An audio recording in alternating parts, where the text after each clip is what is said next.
नमस्कार दोस्तों, आप देख रहे हैं यूट्यूब चैनल झारखंड एग्ज़ाम और मैं अनीत कुमार आप सबका इस यूट्यूब चैनल में स्वागत करता हूं।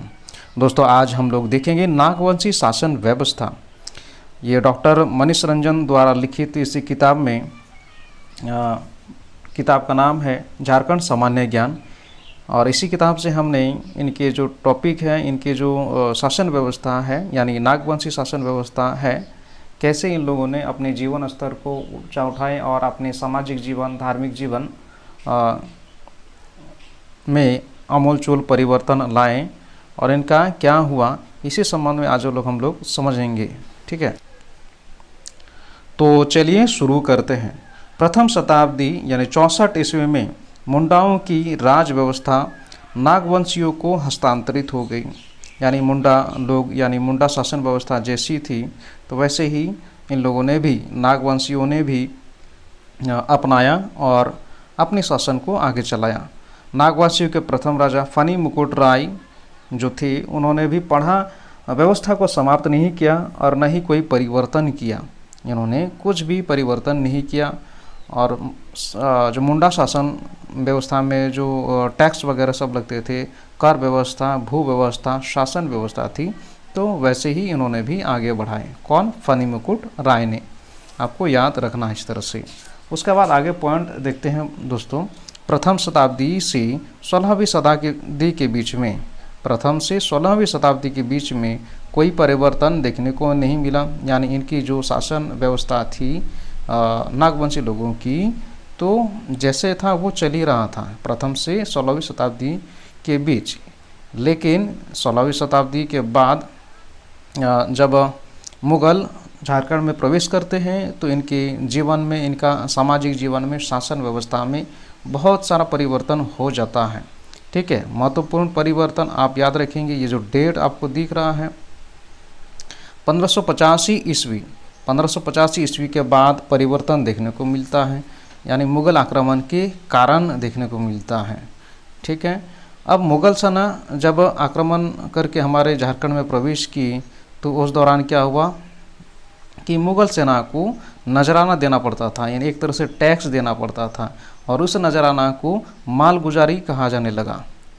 ये नागवंशी जो राजा थे या फिर नागवंशी जो प्रमुख थे, वो इन मुग़ल सेनाओं को नजराना देते थे, या दूसरे शब्दों में कह सकते हैं मालगुजारी देते थे, एक तरह से टैक्स देते थे। सिंपल भाषा में, आज की भाषा में बात करें तो ये मालगुजारी आम रैयत यानी नागवंशी नहीं लेते थे। ठीक है, यहाँ पर मैंने शॉर्ट में लिखा हुआ है, मालगुजारी यानी जो टैक्स है आम रैयत से नहीं लिया जाता था, ये नागवंशी लोग नहीं लेते थे। नागवंशी का जो राजा थे या प्रमुख जो थे, वो मालगुजारी आम लोगों से यानी आम रैयत से नहीं लेते थे, ये खुद टैक्स लेकर के मुग़ल सेना को देते थे। ये नागवंशी जो राजा थे, यही टैक्स लेकर के मुग़ल सेना को देते थे, नजराना के रूप में या फिर मालगुजारी के रूप में देते थे। अब देखते हैं दोस्तों 1616 ईस्वी में क्या हुआ कि 1616 ईस्वी में महाराजा दुर्जन साल कैद हो गए। इन्होंने टैक्स पे नहीं किया, समय पर भुगतान नहीं कर पाए और इस वजह से उन्हें कैद कर लिया गया। और ये छोटा नागपुर खास के महाराजा थे, छोटा नागपुर खास के महाराजा थे और इन्हें कैद कहाँ किया गया? ग्वालियर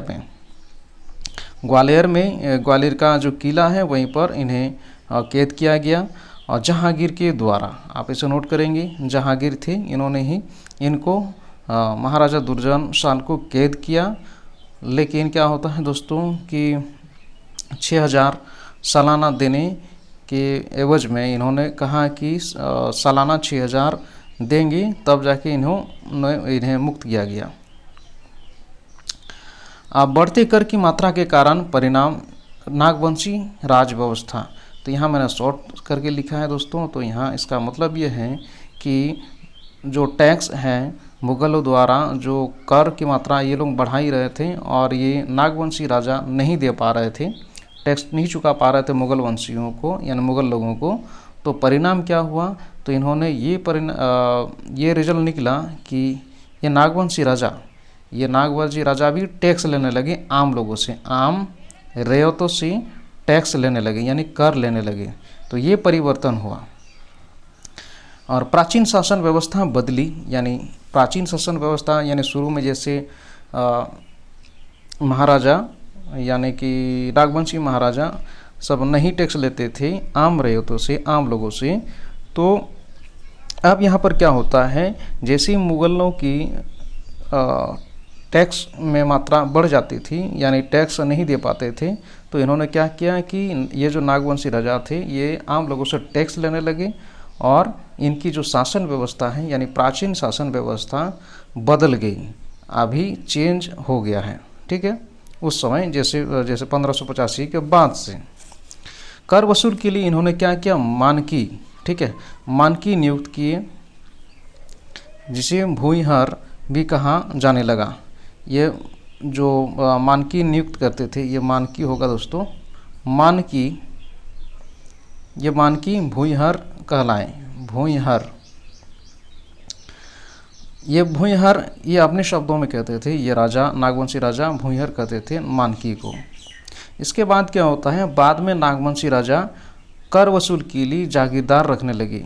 तो ये अपने से एक कर वसूलने के लिए जागीरदार रखने लगे और ये जागीरदार बाद में क्या करने लगे, अनियमित रूप से कर वसूलते थे आम लोगों से, यानी आम रैयतों से।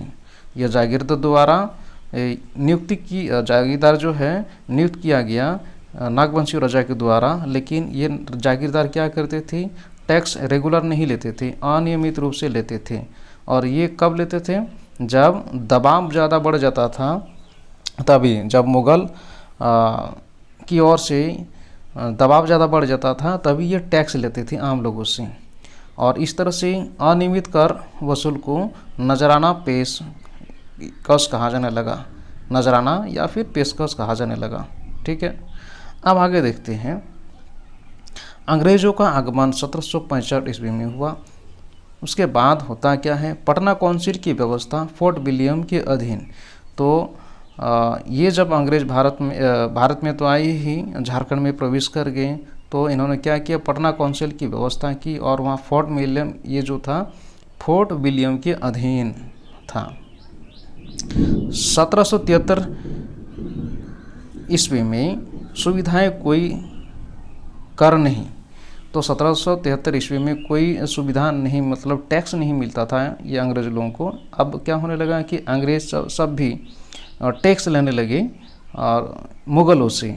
ठीक है, यहाँ का जो शासन व्यवस्था शुरू से चली आ रही थी, जैसे शुरू में नागवंशी शासन व्यवस्था, उसके बाद मुग़ल आए, मुग़लों ने टैक्स वसूलना शुरू किए आम लोगों से इनडायरेक्टली। उसके बाद क्या होता है कि 1765 में अंग्रेज़ों का आगमन होता है और उसके बाद ये भी क्या करते हैं, अपने अंडर में लेते हैं। जब अंग्रेज़ यहाँ के दीवानी प्राप्त कर लिए तो उसके बाद इन्होंने भी अपना वर्चस्व दिखाया और उसके बाद पटना काउंसिल की व्यवस्था फोर्ट विलियम के अधीन हो गई। और जब 1773 ईस्वी में कोई टैक्स नहीं मिलने लगा तो क्या होता है, इसका परिणाम प्रथम सिविल कलेक्टर नियुक्ति SG विल्टली, छोटा नागपुर खास। तो परिणाम स्वरूप इन्होंने क्या किया कि टैक्स वसूलने के लिए, जब रेगुलर टैक्स नहीं मिलता इन अंग्रेजों को भी, तो इन्होंने क्या किया कि प्रथम सिविल कलेक्टर नियुक्त किया। और SG विल्टली जो थे वो प्रथम कलेक्टर थे छोटा नागपुर खास के। अब 1793 ईस्वी की देखते हैं क्या लिखी गई है। तो 1793 ईस्वी में कर की नियमित वसूली की अस्थायी बंदोबस्ती को बहाने राजा महाराजाओं को जमींदार बना दिया गया। तो सबसे जो पॉलिटिकल माइंड वाले जो लोग थे अंग्रेज ही थे, और जैसे आप जानते हैं, ठीक है, उन्होंने गेम खेला, माइंड गेम खेला, पॉलिटिकल गेम के कूटनीतिक तरीके से उन्होंने क्या किया कि नियमित कर वसूली के लिए, ये 1793 ईस्वी की बात है, अस्थायी बंदोबस्ती के बहाने इन्होंने क्या किया, राजा महाराजाओं को जमींदार बना दिया। मतलब ठीक है, आप हमारे अंडर हैं और आपको अधिकार देते हैं, यानी आप जमींदार बनते हैं और आप कर वसूलिए और उसके बाद वसूल करने के बाद हमें दीजिए, हमें जमा कीजिए। इस तरह से उन्होंने ज़मींदार बना दिया राजा महाराजाओं को। और ये राजा महाराजा ज़मींदार तो बन गए, उसके बाद इनका जो वैल्यू है, वैल्यू ख़त्म हो गया। अब जागीरदारी प्रथा जो शुरू में थी, जागीरदार हम लोग कहते थे ना, जागीरदार है क्या, वो प्रथा जो है ख़त्म हो गई और जागीरदारी प्रथा जमींदारी प्रथा में बदल गई। यहाँ इस व्यवस्था में से मुंडा एवं नागवंशियों की राज व्यवस्था समाप्त हो गई और जो कर लेने का जो व्यवस्था था अंग्रेज द्वारा लागू हो गया। राजा महाराजा कर वसूलने वाले मात्र एक माध्यम बन गए। ठीक है, महाराजा महाराजा कर वसूलने वाले एक मीडिएटर बन गए, एक माध्यम, जैसे आप समझते हो माध्यम बन गए, मीडिएटर। अंग्रेजों की विधि व्यवस्था की शुरुआत इसके बाद होती है दोस्तों, और इसमें होता क्या है देखिए, नए नए कानून एवं नियम आने लगे जिसमें यहाँ के राजा महाराजा मुंडा मानकी पढ़ा पंचायत आदि विलीन हो गए और संपूर्ण देश के साथ साथ छोटा नागपुर भी अंग्रेजों के अधीन हो गया। तो यहाँ आप थोड़ा सा नोट करेंगे, मनकी हो गया, मानकी होगा यहाँ पर। ठीक है, मानकी, इस जगह पर मानकी लिखेंगे। बहुत बहुत धन्यवाद दोस्तों ये वीडियो देखने के लिए। आई होप ये वीडियो आपको अच्छा लगा होगा।